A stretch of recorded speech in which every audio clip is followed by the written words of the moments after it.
Assalamualaikum warahmatullahi wabarakatuh. Sebelumnya yang terhormat kepada Bapak Yudi Ahmad Basori selaku dosen pengampu mata kuliah Kaidah Fikih dan teman-teman yang berbahagia.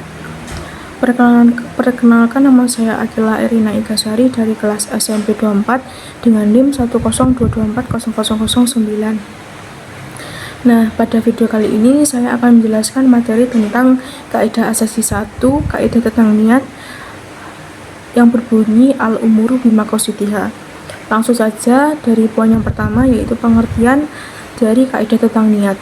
Jadi, secara etimologi atau bahasa, lafaz al-umuru itu merupakan jamak atau bentuk jamak dari lafaz al-amr yang berarti tiap perkataan dan perbuatan.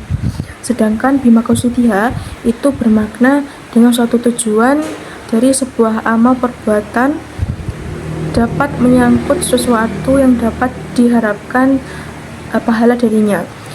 Sedangkan menurut terminologi atau menurut istilah, kaidah fikih yang berbunyi al-umur bimaqasidiha ini itu mempunyai arti yaitu setiap perbuatan akan kembali pada niatnya.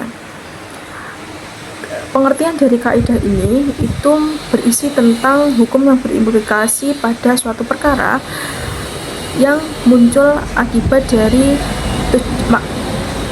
maksud dan tujuan atau niat perbuatan tersebut. Nah, kaidah ini itu juga bisa untuk menentukan kualitas, nilai maupun makna dari perbuatan seseorang. Apakah seseorang itu melakukan perbuatan itu memang dikarenakan Allah Subhanahu wa taala atau sebalik dengan menjalankan perintahnya dan menjauhi larangannya, ataupun sebaliknya seseorang itu melakukan perbuatan itu dikarenakan hanya ingin disanjung oleh orang lain. Jadi kaidah ini juga berkaitan dengan perbuatan dan perkataan yang dilarang dalam hukum syariat. Nah, kaidah ini juga sangat penting atau menjadi rukun utama dalam menentukan sah atau tidaknya suatu amal. Poin yang kedua yaitu tentang sumber dalil dan penjelasan dari kaidah tentang niat al-umuru bimaqasidiha. Jadi, kaidah al-umuru bimaqasidiha ini mempunyai atau berakar dari dalil-dalil syar'i, terutama dari hadis Nabi dan penguatan dari ayat-ayat Al-Quran. Langsung saja sumber dalil yang pertama yaitu dari hadis riwayat Bukhari Muslim yang berbunyi Bismillahirrahmanirrahim, innamal a'malu binniyat wa innamal likulli imri'in ma nawa, yang artinya sesungguhnya segala amal akan kembali kepada niat, dan sesungguhnya setiap orang akan hanya mendapatkan sesuai dengan apa yang diniatkannya. Hadis riwayat Imam Bukhari Muslim. Nah, pada hadis ini itu merupakan landasan utama dari kaidah ini. Di hadis ini Rasulullah SAW juga menegaskan bahwa niat itu bisa untuk penentu nilai dari perbuatan baik itu perbuatan ibadah maupun perbuatan muamalah. Sumber dalil yang kedua itu dari Al-Quran surat Al-Bayyinah ayat 5 yang berbunyi Bismillahirrahmanirrahim, wa ma umiru illa liya'budullaha mukhlishina lahuddin hunafa awayuqimu sholata wa yutuz zakata wa dzalika dinul qayyimah, yang artinya mereka tidak diperintah kecuali untuk menyembah kepada Allah Subhanahu wa taala dengan mengikhlaskan ketaatannya, lagi hanif atau istiqomah, melaksanakan sholat dan menunaikan zakat. Itulah agama yang lurus atau benar. Jadi dalam konteks pada konteks ayat ini itu Al-Qurtubi mengartikan pada lafal ad-din itu berarti ibadah. Dalam penafsirannya beliau juga menjelaskan bahwa keikhlasan yang terkandung dalam lafaz mukhlisin itu merupakan tindakan dari hati yang semata-mata hanya dilakukan dalam rangka beribadah. Keikhlasan itu sendiri merupakan tindakan hati yang hanya bisa terwujud melalui niat. Nah, di sini terlihat sangat jelas hubungan erat antara ibadah dan niat. Selanjutnya yaitu ada ruang lingkup kaidah tentang niat. Jadi ruang lingkup kaidah tentang niat itu saya akan menyebutkan 3. Yang pertama ada tujuan niat. Jadi berdasarkan hal ini, tujuan dan fungsi niat itu untuk membedakan perbuatan ibadah dan perbuatan adat dan perbuatan penentu atau spesifikasi kekhususan. Demikian contohnya yaitu dalam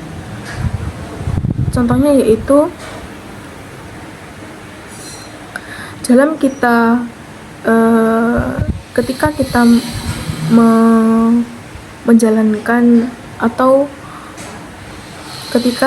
menjalankan atau melakukan perbuatan yang menahan lapar itu dengan niat puasa, dengan menahan lapar dengan niat diet itu juga sudah berbeda dari niatnya.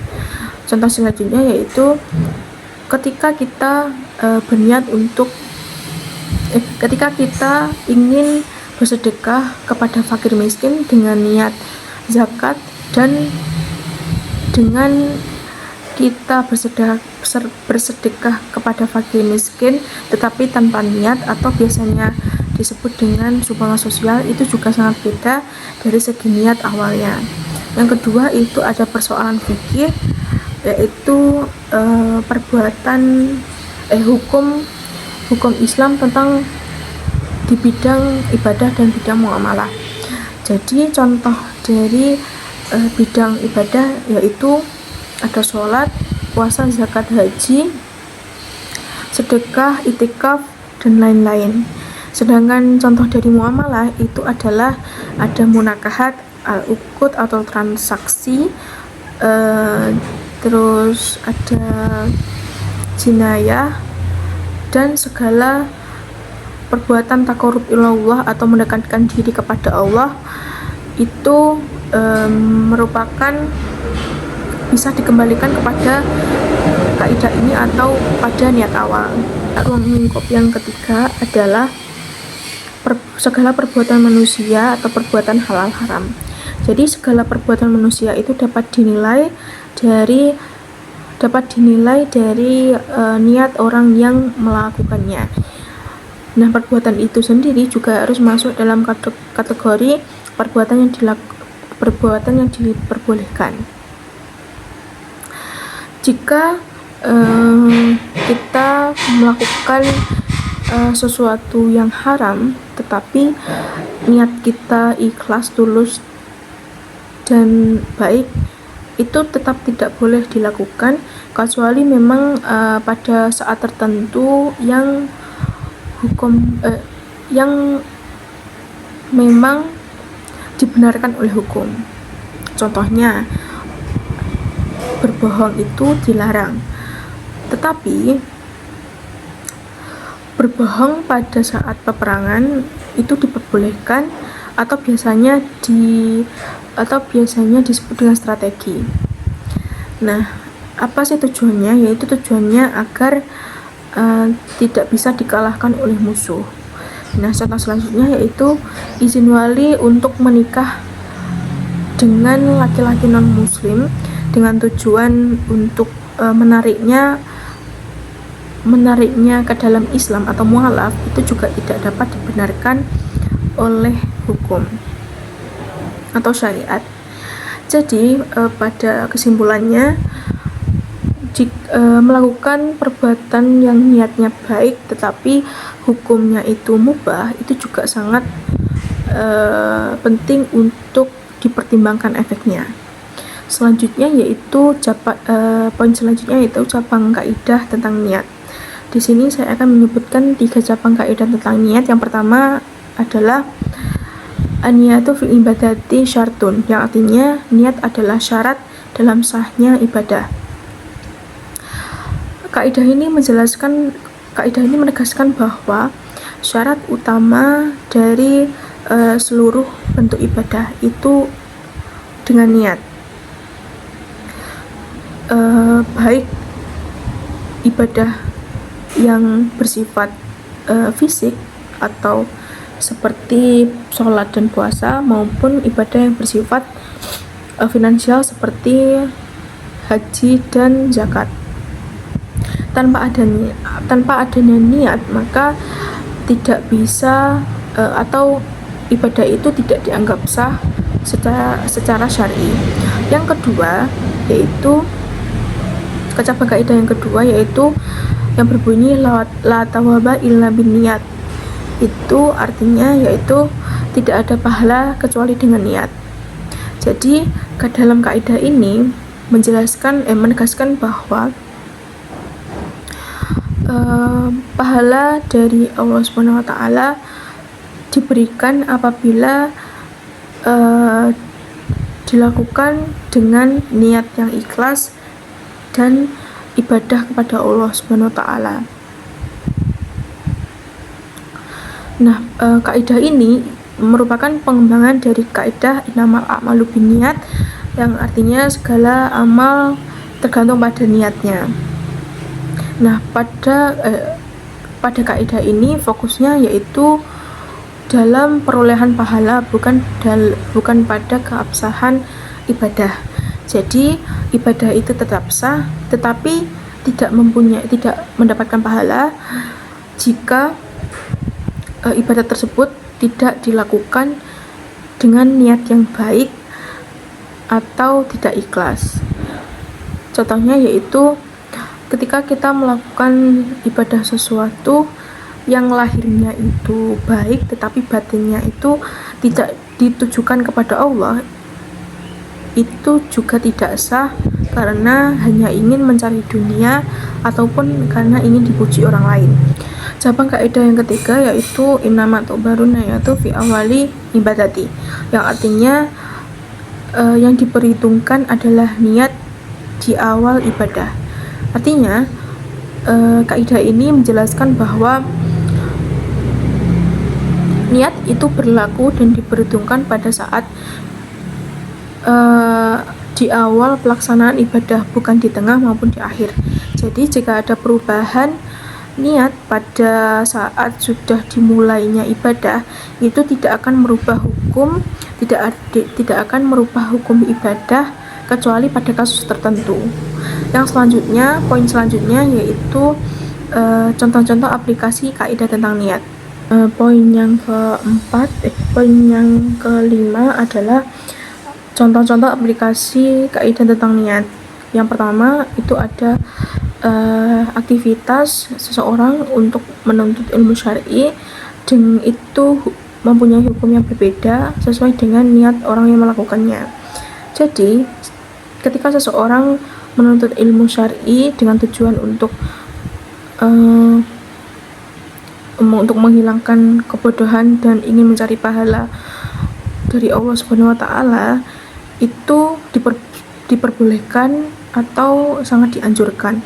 Tetapi jika seseorang itu menuntut ilmu syar'i tetapi dengan niat hanya ingin mencari duniawi saja, itu tidak boleh dilakukan atau haram dilakukannya.